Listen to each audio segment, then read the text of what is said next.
Hi guys and welcome back to another video. Now I'm in a bit of a strange position today. I'm usually over there, but of course I am going to be reviewing this today, so I thought I'd give myself a bit more space, so here I am. So this is of course the 32-inch Xiaomi Mi TV 4A. It comes in three different sizes that range in quality. So like I said, this is 32, there's a 43 and a 49. All the information will be left in the video description below. I will be talking in a little bit more detail later on in the video, but right now let's get this unboxed and see exactly what we're working with.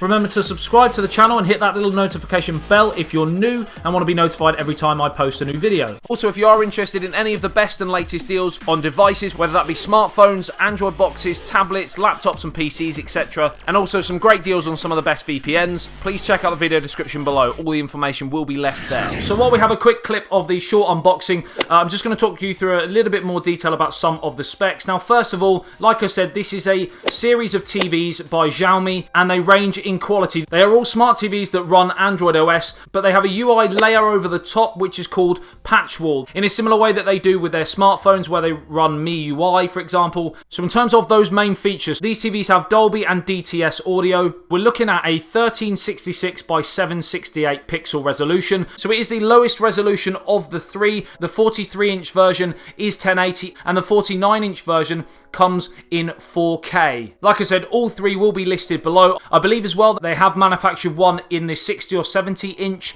category, and again, that looks absolutely incredible. If I have the information again, I will leave it listed below. It is running a 1.5 GHz quad-core Cortex A53 Amlogic 962SX processor with a Mali 450 MP3 GPU clocked at 750. It also comes with 1GB of RAM and 4GB of internal storage. I would like to see both of those improved. I would like to see a higher storage amount and more RAM. Right, so first thing to note, it does come with a remote. Like I said, the Bluetooth and IR blaster at the same time. It is similar to the remote on the Xiaomi Mi box. One thing I will note straight away that I don't like is the battery. The battery is of course one of these and not a traditional AAA or AA battery, so straight away you might find it slightly harder to find batteries for. You'll still be able to order them, but of course I would personally prefer it just to have normal batteries for a remote.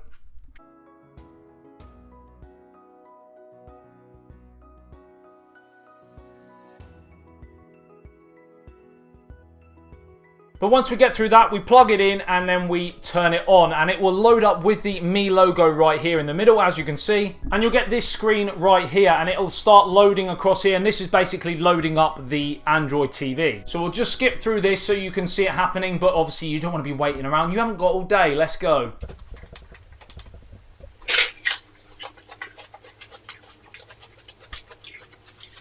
First of all, we're going to look at the actual design of it. Now, very, very clean lines. Fairly small bezels, not the smallest you will see on TVs these days. I do like the little logo. If I'm being honest, I'm a massive fan of the Mi logo. And then it will load like this. As you can see, it is in Chinese. So what I'm going to do is I'm just going to press enter. Right, so this is the home screen layout. And as you can see, it's very much the smart TV layout that you're used to and something you might see on like an Android box, for example, for Android TV. Obviously, this all is in Chinese. We are going to jump and I'm going to change it into English for you in a second. Right, so in order to actually transfer it into English, what you need to do is actually go to the Gearbest website, which is where you can buy this TV from, and they actually leave you a little link, which is an APK download, an actual settings APK that you can download. Once you've downloaded that onto your computer, it only seems to work on Windows and not on my Mac, so I did it on my Windows laptop. Basically downloaded it from the website and then dragged it onto a USB. Now I've already done it, so as you can see there are some English words here, and I'll explain about the Chinese in a second. So there is of course the USB. Now the USB is now plugged into the back of the TV, and as you can see it pops up. You click on that USB sign there, and then on here is everything that's loaded on this USB, and that is the actual APK that you get the link from the website, and you simply click on that and you click on update. This will be in Chinese, so you make sure you click on the left one, and then it says done or open. You want to go to open, and then this will all be in Chinese. So what you'd want to do is just scroll down to the little globe one here, which is of course language and input, and then it's the top one. Again, it'd be in Chinese, but just click on the top one, and then the top one will say English. you click on English, and then you're good to go. And then now everything will be in English. So now when you go to your settings, for example, it will be in English. Now everything isn't plain sailing, far from it. There is still Chinese writing and now English writing, so it's not ideal by any stretch of the imagination. So for a Chinese market, this is absolutely great. It's got loads of content on this actual, on this interface, loads of different programs, for example, and you've got stuff across the top as well, and it varies from sort of live TV to movies, right the way through to things like sports and stuff. So you can of course watch different types of sports as well, so that is great, but again, it's in Chinese. So if you want your English content, for example, for a Western market, then you're going to need to download your own apps, things like Kodi, for example, and certain movie apps and certain live TV apps. But again, this is far from ideal. So what we'll do is we'd go back to the home page, and as you can see, if we scroll down, we have what's known as the Mi App Store. So it doesn't come with the Google Play Store, which for something that's based on Android, and when they do the Xiaomi Mi Box, for example, which has the Google Play Store, or at least Android TV version of the Google Play Store available, so you can get ES File, for example, ES File Explorer, to download certain APKs and stuff. This, from what I can see so far, you're unable to do that. I will test it a little bit more, and possibly there may be a way of doing that, but what I found in order to get things like Kodi, for example, is you will need to, again, use that USB. So go to your laptop, whether it's Windows or Mac, and go to the Kodi website, for example, and download the latest APK, the latest version of Kodi, and drag it onto the USB, whack it into the back of this TV. And again, once you've plugged it in, you'll get this, and you want to click on the left one. Again, you'll click on that.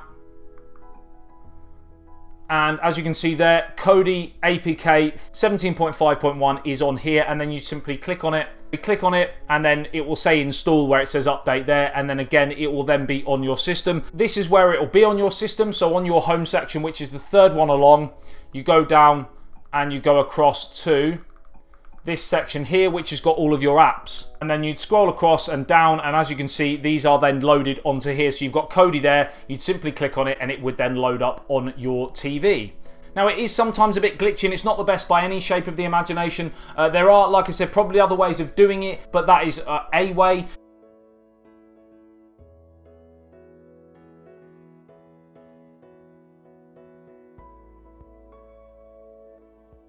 Now there is 1 gig of RAM on here, which again I would like to see more in future releases, just because at the end of the day, the more RAM the better, generally with multitasking and jumping in and out of different apps. The next one up, the 43-inch TV, which is 1080p, that has, I believe, 2 gigs of RAM, and then there is a 49-inch 4K version as well, which again I think will definitely be more than this, but I'm not sure how much RAM comes with that. So in conclusion, really, is this a good product? Yes. Is it a great product? Well, for a Chinese budget market, potentially yes. Of course, it doesn't come in 4K or 1080p, which is a shame, but again, for the price, I believe it markets for under £200, so that is pretty good. But for a Western market, it's quite tricky to actually get your head round. If you are happy fiddling around with things like this and getting it to work and getting all your apps on there, sort of side loading, then that is completely fine. It's going to be a very budget TV, and again, it comes in different varieties from 720p to a 1080 to a 4K one, so again, you can decide which one's going to be best for you. So that's pretty much it, guys, for our first impressions. I'm going to be hopefully doing another video after I've used it for a while, so you can kind of get an update video on that. Like and share if you did enjoy this video and found it helpful. Subscribe and hit that little notification bell if you're new to the channel and want to be notified every time I post a video, and I'll see you in the next one. ASBYT, peace out.